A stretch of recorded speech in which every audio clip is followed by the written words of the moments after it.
আমরা যে ফ্ল্যাটে ভাড়া থাকি আমাদের পাশের ফ্ল্যাটেরই এক আন্টি আছে। আন্টির সাথে আমাদের খুবই ভালো সম্পর্ক, একদম একটা পারিবারিক সম্পর্ক। তো আন্টি একদিন এসে, আমি যখন ক্লাস 8-এ পড়ি, আন্টির সাথে আমার খুব ফ্রেন্ডলি সম্পর্ক। তখন আমাকে বলতেছে যে, "তুমি তো কারো সাথে রিলেশন করো না বা কাউকে তো পছন্দ করো না। তো আমি আমার এক ভাই আছে, সে তোমার সাথে কথা বলতে চায়, কথা বলবো?" তো আমি অত কিছু জিজ্ঞেস করি নাই যে সে আমাকে চেনে না কেন কথা বলবে। আমি বললাম যে, "এখন তো পরীক্ষা, এখন কথা বলা যাবে না। পরীক্ষা শেষ হইলে কথা বলবো।" মানে এটা আমি ক্লাস 8-এ শেষের দিকে আর কি।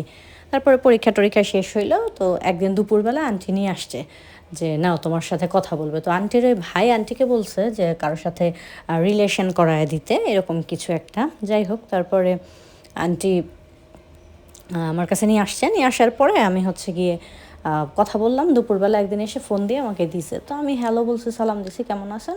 "ভালো আছি।" সে জিজ্ঞেস করলো আমার সম্বন্ধে, আমি কোন ক্লাসে পড়ি, হ্যান-ত্যান, শেষ। এতটুকুতেই কথা এখানেই শেষ, আর কোনো কথা নাই। আচ্ছা ঠিক আছে। তারপরে আন্টি চলে গেল। তখন আমাদের ঘরে শুধু মায়ের কাছে একটা ফোন ছিল। তো মায়ের ফোনে আমি ওরকমভাবে ধরতাম না। আর একবার কথা বলছি তার সাথে, আমি আবার কথা বলবো যেচে পড়ে, এরকম কিছু আমারও ছিল না মাথায়।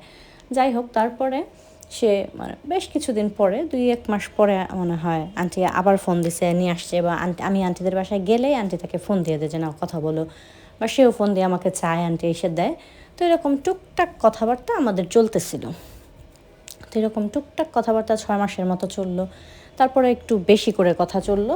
তখন আন্টির ফোন দিয়ে প্রায় অনেকক্ষণ করে আন্টিদের বাসায় গিয়ে ঘন্টা পড়ে থেকে কথা বলতাম। তো আমার মা এটা নিয়ে কোনো সন্দেহ করতো না, কারণ হচ্ছে গিয়ে আন্টির সাথে বাসায় এমনিতেই আমি গিয়ে বসে বসে আড্ডা দিই যখন পড়াশোনা কম থাকে, বা পড়াশোনা শেষ করার পরে। তো এইভাবে চললো 1 বছর। আমি যখন ক্লাস 9-এর বছরটা পুরো শেষ হলো, তো তার যখন ক্লাস 10-এ উঠলাম, তখন একদিন আন্টি বলল যে, "তুমি আর ওর সাথে কথা বলো না।" তো আমি বললাম যে, "আন্টিকে আমি ভালো মন্দ জিজ্ঞেস করি না।" জিজ্ঞেস করলাম, "কেন?" বলল যে, "না, দরকার নেই। তোমার বাবা মাও পছন্দ করে না, এত দূরে তোমাকে বিয়েও দিবে না, তুমি অযথা ওর সাথে কথা বলো না, কোনো রিলেশনে জড়ায়ও না। এমনি ফ্রেন্ড হিসেবে কথা বলছো, বাদ দাও।" তো আমি প্রথমে তো চেষ্টা করছি বাদ দেওয়ার, কিন্তু 1 বছর একটা মানুষের সাথে কথা বলছি। তারপরে সে একদিন, মানে আন্টির মোবাইলে যেদিন আমার নাম্বারটা, তার নাম্বারটা আমার ফোনে মুখস্থ ছিল, তো আমি মার ফোনে একটা ফোন দিলাম তার নাম্বারটা দিয়ে। তো ফোন দেওয়ার পরে তার কাছে আগে এই মার নাম্বারটাও ছিল, মাঝে মাঝে আমি মার নাম্বার থেকেও কথা বলতাম, মা যখন বাইরে যাইতো তখন। তো সে আমাকে ফোন দিছে, পরে বলতেছে যে, "তুমি যে আমার সাথে কথা বলো, আমরা আসলে কী সম্পর্কে কথা বলি?" তখন আমার ব্যাপারটা ছিল, আমি ছিলাম একটু চুজি। তার মধ্যে আমি আবার ছিলাম, মানে আমি যার সাথে রিলেশন করব সে দেখতে অনেক সুন্দর হইতে হবে। এটা আমার একটা মাথার মধ্যে ছিল। আমি নিজে দেখতে আলহামদুলিল্লাহ সুন্দরী। তো ওই জায়গা থেকে আমি খুব অহংকারী ছিলাম বলা চলে। অহংকারী ছিলাম যে আমার বয়ফ্রেন্ড বা আমার হাসব্যান্ড অনেক সুন্দর হইতে হবে, শিক্ষিত হইতে হবে, হাইটে অনেক বেশি হইতে হবে, সব দিকে একদম পারফেক্ট হতে হবে। এগুলো আমি ভাবতাম বয়স যখন কম ছিল তখন। যাই হোক, তারপরে তাকে আমি বললাম যে, "দেখেন, আপনাকে তো আমি এখনও দেখি নাই। তো আপনাকে না দেখে আপনার সাথে আমি কোনো রকম কোনো রিলেশনে জড়াইতে পারবো না। তো ঠিক আছে, কথা বলতেছি, ভালো লাগে ফ্রেন্ডের মতো।" তখন আন্টির মুখে অনেক তো তার আমি বর্ণনা শুনছি যে দেখতে কেমন, এটা ওইটা। সেও তার বর্ণনা দিছে, এটা মানে সে দেখতে 5 ফিট 9 ইঞ্চি হাইট, গায়ের রং ফর্সা, দেখতে মোটামুটি সুন্দর, অনেক কিছুই বলছে। তাই বলছে, "আচ্ছা ঠিক আছে, কথা বলি, দেখা যাবে না।" তো মায়ের ফোন দিয়ে তো আর ওরকমভাবে অনেকক্ষণ ধরে কথা বলা যেত না, টুকটাক একটু একটু খোঁজ খবর নিতাম। তারপরে এটা প্রায় মানে 5-6 মাস যাওয়ার পরে সে আমাকে বলল যে, "আমরা দুজন যে কথা বলি, এই কথাটা আন্টির কথা বললো যে ওনাকে যাতে আমি না জানাই।" তো আমি বললাম যে, "আন্টির কথা বললো যে সুবর্ণাকে এই কথাটা জানাবা না, যে তুমি আর আমি যে কথা বলি।" তখন আমি বললাম, "কেন?" তখন সে বলল যে, "দেখো, আমার বয়সটা তো একটু বেশি, যার কারণে ও চাচ্ছে না যে তোমার সাথে আমি কথা বলি, পরবর্তীতে আমাদের কোনো সম্পর্ক হইলে তুমি যদি না মানো বা তোমার বাসা থেকে বিয়ে না দেয়।" এরকম অনেক কিছু সে আমার বুঝাইলো। তো আমি বললাম যে, "আচ্ছা ঠিক আছে।" যেহেতু সে আমার চেয়ে আসলেই অনেক বড় ছিল, অনেক মানে আমাকে ম্যানিপুলেট করলো, আমিও সেটা বিশ্বাস করে নিলাম। বললাম যে, "ঠিক আছে, আন্টিকে বলবো না।" তো আর ক্লাস 10-এর বছর চলে গেল, আন্টিকে আর বলি নাই। তো এসএসসির পরে যে 3টা মাস ছিল, ছুটির যে 2-2.5 মাস, ওই সময়টাতে প্রচুর কথা হয়েছে তার সাথে।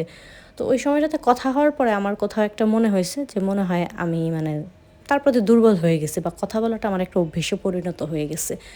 যাই হোক, তখন হয়ে গেছে এসএসসির ওই 3 মাস কথা বলার সময় সে বলতেছে দেখা করার কথা। তো আমি বললাম যে, "আপনি আন্টিদের বাসায় আসেন, আমরা দেখা করি।" তখন সে বলতেছে যে, "না, আমি আন্টিদের বাসায় আসবো না, ওদের বাসায় আমি যাব না, তুমি হচ্ছে গিয়ে বাইরে কোথাও দেখা করি।" তো আমার বাইরে কোথাও দেখা করার মতো স্কোপ ছিল না। তো ওইভাবে চলতে থাকলো। এভাবে চলতে চলতে আমি ইন্টারে ভর্তি হইলাম। তো ইন্টারে ভর্তি হওয়ার পরে 3-4 মাস যাওয়ার পরে একদিন খুব সাহস করে সে বলছে, পরে আমি বললাম যে আচ্ছা ঠিক আছে, আপনি তাহলে আমাদের আসেন, আমার কলেজের সামনে আসেন। তো কলেজের সামনে আসছে, পরে দেখলাম তাকে, দেখার পরে হয় বয়সটা একটু বেশি, আদার্স মানে আমি যেরকম চাই যে এরকম হোক আমার বয়ফ্রেন্ড অথবা হাজব্যান্ড, সে দেখতে ততটাই স্মার্ট, লম্বা, সব দিক থেকে মানে সুন্দর। তো দেখার পরে তো আমার মোটামুটি ভালো লেগে গেল। তো এভাবে চলতে থাকলো কথাবার্তা ফোনে। তখন সে আমাকে আবার প্রপোজ করলো, তারপর আমি অ্যাকসেপ্ট করলাম। প্রেম প্রীতি চলতেছে, ফোনে কথা বলতেছি তার সাথে। যেহেতু সে থাকতো ঢাকায়, আমরা অন্য ডিস্ট্রিক্টে, তো এরকমভাবে আর কি দেখা করার সুযোগটা ততটা ছিল না। অনেকখানি দূরত্ব ছিল, আমরা যেখানে থাকতাম 3-4 ঘন্টার একটা দূরত্ব ছিল। সেও জব করতো, আর আমার পক্ষে ওইরকমভাবে কোথাও যাওয়া সম্ভব ছিল না, তো তার সাথে আমার দেখাটা হইতো না। যাই হোক, তো কথা বলতে থাকলাম ফোনে। ওই একদিনই তার সাথে আমার দেখা। তারপরে আবার দেখা হয়েছে আমার যেদিন ইন্টারের যে আমি ফাইনাল পরীক্ষা দিচ্ছিলাম, তখন হচ্ছে গিয়ে আমার ইসের পরে মানে শেষ পরীক্ষার যে 2টা পরীক্ষা বাকি আছে, ওই পরীক্ষার দিন সে আসছে। আসার পর ওই দিন আবার তার সাথে আমার দেখা হয়েছে, যেহেতু কলেজ বন্ধ হয়ে গেলে অনেক দিন আবার দেখা হবে না, এই জন্য সে আসছে।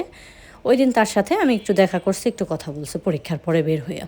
তো এই 2 দিনই তার সাথে আমার দেখা, তেমনভাবে আর দেখা হয় নাই। তারপরে তো কলেজ পর্যন্ত একটা ভয় ভয় ব্যাপার তো থেকেই যায়। তখন আমার নিজের কাছে ফোন ছিল, মানে ধুমায় কথা চলতেছিল, একেবারে বিয়ে টিয়ে সারা দুনিয়া সব কিছু। তো আমি তার সাথে স্বপ্ন দেখে ফেলছি যে আমার এটা হবে ওইটা হবে। যাই হোক, তারপরে অনেকটা সময় ইন্টার পরীক্ষা শেষ হইল, ভার্সিটিতে ভর্তি হইলাম, এর মধ্যে ফোনে কথাই চলতেছে। তো আমি ফার্স্ট ইয়ারে অনার্সে ভর্তি হওয়ার পরে, ফার্স্ট ইয়ারে ওঠার পরে 3-4 মাস যাওয়ার পরে আমি ব্যাপারটা লক্ষ্য করলাম যে আমি তার প্রতি অনেক দুর্বল হয়ে গেছি। আর আমার বাসা থেকে আমাকে বিয়ে দেওয়ার জন্য অনেক প্রস্তাব আসতেছে। তো বাবা মাও অনেকটা মানে রাজি যে হ্যাঁ বিয়ে দিয়ে দিবে। তো আমি শুধু না করতেছি না করতেছি। তো বাবা মা আবার আন্টিকে দিয়ে জিজ্ঞেস করাইতেছে যে ওকে জিজ্ঞেস করো ওর পছন্দ আছে নাকি কেউ।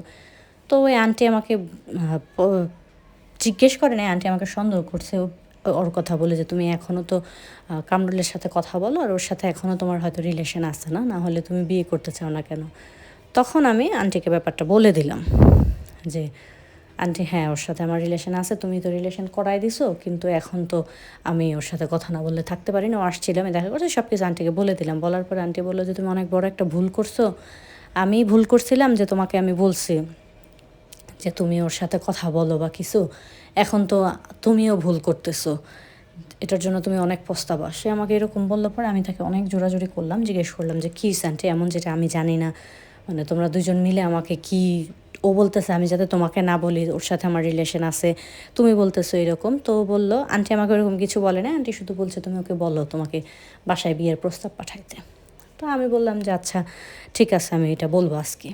তখন আমি ওকে রাত্রে ফোন দিতে পরে বললাম যে তুমি আমার বাসায় বিয়ের প্রস্তাব পাঠাও, আমার বাসা থেকে প্রচুর বিয়ে দিয়ে দিবে, আমাকে প্রচুর লোক মানে দেখতে আসতেছে 2 দিন পর পর, সবাই ব্যস্ত হয়ে গেছে, আমাকে বিয়ে দিয়ে দিবে, এখন তুমি আমার বাসায় বিয়ের প্রস্তাব পাঠাও। তখন সে বলল যে না, আমি তোমার বাসায় বিয়ের প্রস্তাব পাঠাতে পারবো না, আমি আসতে পারি, আইসা কথা বলো, আমার বাবা মা আসবে না, তারা ছিল বরিশালের, তো বরিশাল থেকে তারা আসবে না। আমি বললাম এটা কেমন কথা, তোমার সাথে আমার প্রায় 4 বছর 4.5 বছরের রিলেশন, এখন তুমি আমাকে বিয়ে করার সময় তোমার বাবা মা আসবে না, তুমি আসবা, তুমি আসলেই কি তোমার কাছে আমার বাবা মা আমাকে বিয়ে দিয়ে দিবে, আমি বড় মেয়ে। তখন বলল যে না, তোমার বাবা মাকে তুমি যেমনি হোক কনভিন্স করো, আমি তোমাকে বিয়ে দিয়ে দেবো। তখন আমি বললাম যে তাহলে তুমি আন্টির সাথে কথা বলো, আন্টি যদি মাকে কনভিন্স করতে পারে। তখন সে আন্টিকে ফোন দিয়ে অনেক বুঝাইছে যে তুই ওদের মাকে বল, আন্টি ওনার চেয়ে বয়সে ছোট, যে তুই ওর মাকে বল যাতে আমার কাছে বিয়ে দেয়। অনেক কিছু বোঝানোর পরে আন্টি তো ওনাকে বলে দিছে যে ওদের ফ্যামিলি থেকে এটা কোনো দিনও সম্ভব না, আর তুই ওকে কেন বিয়ে করতে চাইতেছিস, তোর তো বউ আছে।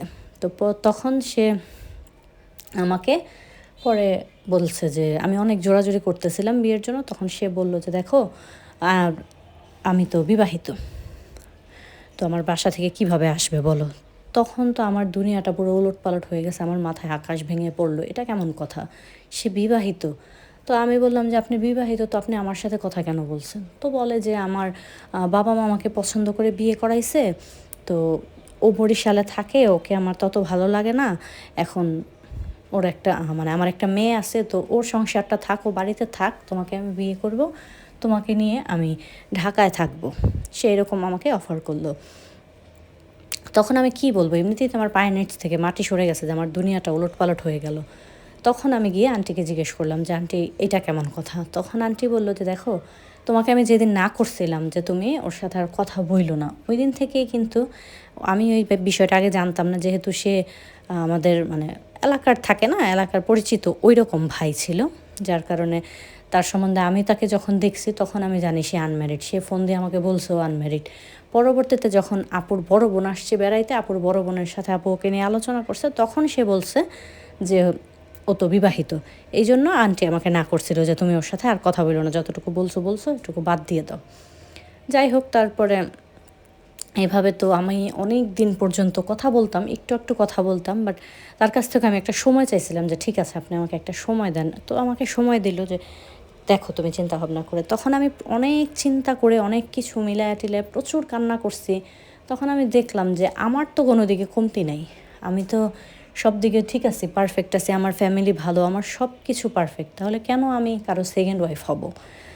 যতই তাকে আমি ভালোবাসি না কেন, আমি তো তার সেকেন্ড ওয়াইফ হতে পারবো না।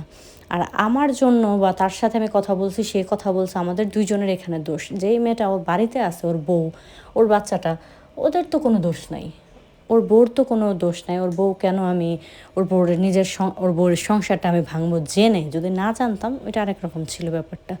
তো অনেক চিন্তা ভাবনা করে প্রচুর কান্না করতেছিলাম। তখন আমার মা আমাকে আবার জিজ্ঞেস করলো যে কেন কান্না করতেছে। তখন কেঁদে কেঁদে মাকে বলে দিছি।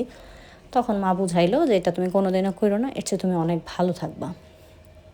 তারপরে তাকে আমি বলে দিলাম যে তুমি আপনি আর আমাকে কখনো ফোন দিবেন না, আমি আপনাকে একা কখনো বিয়ে করতে পারবো না, আর আপনার ওই সংসারটা ভেঙে বাচ্চাটাকে এতিম করে আমি কখনো বিয়ে করতে পারবো না। কারণ বিয়ের পরে আপনি যে ওই বাচ্চাটাকে আগের মতো ভালোবাসবেন, ওই জিনিসটা কোনো দিনও হবে না।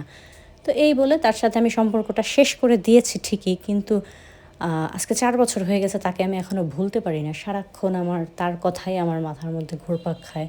তাকেই আমি সব জায়গায় দেখি, তাকে আমি এতটা ভালোবেসেছিলাম। আর আমি যেহেতু কোনোদিনও কারোর সাথে কোনো রকম কোনো রিলেশন করিনি, আমার জীবনের প্রথম শুরুই তাকে দিয়ে আর শেষও হয়ে গেছে তাকে দিয়ে। তো এখনও বিয়েটা করি নাই। বাবা মা প্রচুর জোরাজুরি করতেছে বিয়ের জন্য, হয়তো বা করে নিব। তাকে ভুলতে পারি না, মনে হয় যে নতুন কেউ আসলে তাকে মানে সঠিক মতো ভালোবাসতে হয়তো পারবো না, এই জন্য বিয়েটা করছি না। তবে অতি শীঘ্রই করব আলহামদুলিল্লাহ। দোয়া করবেন সবাই। এই তো ছিল গল্পটা, কেমন লাগলো অবশ্যই জানাবেন।